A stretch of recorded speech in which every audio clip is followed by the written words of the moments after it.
we got for you today. Got a 87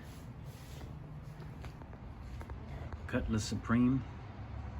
We're gonna be working on today. What we're gonna do, the customer wants to do the big three. So I got him a fuse block. Here it is. We're gonna do his big three. We're gonna upgrade some of his power. Well, we're gonna use the same power, but we have to mount the fuse, and here's where we're gonna mount the fuse. There's a nice spot right here. Have an L bracket here. It'll hold here, here, and here. So I went ahead and I already did my cut. It's gonna go right here.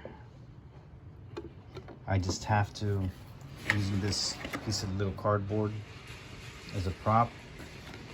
That way I don't start drilling holes in this and ruin it.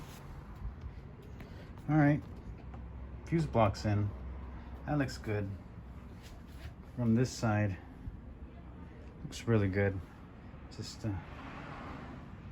looks like it's at an angle from here, and I followed the side, but it's probably the placement of the board, but that'll work. And I checked, and I do have some clearance, so this will go. Say this will sit right here. So bam, won't touch that. All set. 3 successful. This is what took me the most amount of time.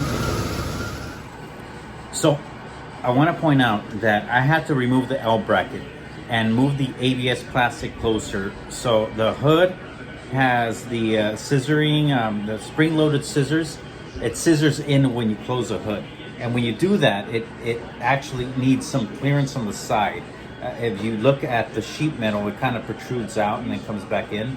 Well, I'm sure the manufacturer, GM, back in 1987, figured that for the G bodies, you kind of have to put that there. Maybe, I don't know, I'm assuming here.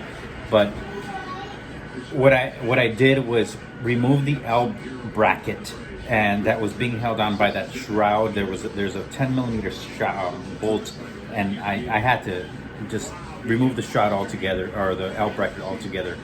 And now the ABS plastic mount for this fuse holder actually sat on top of the protruding legs. There's 2 legs, and then the one that's already being occupied with the relay sitting on top of the module bracket. So I use that. So it's only 2. It's safe enough. It was sturdy enough to continue to use. I spoke with the customer, and on top of that, the wires had to be. I had to put them at an angle after the video, because we were looking at an angle, L angle. That's a good thing about these SMD fuse holders, that you're able to do that. You're able to angle them a little bit, as long as it's not touching or you're defeating the purpose of fusing. So we did that, clearance, we were good, all set. Good, solid. I got ground here, right here, we're grounded. It's got it, I called it the big 3.5 because we're just going straight to here, body, and then this is going to the ground. Power's not, the amps aren't shutting off, so it's big. We're in business.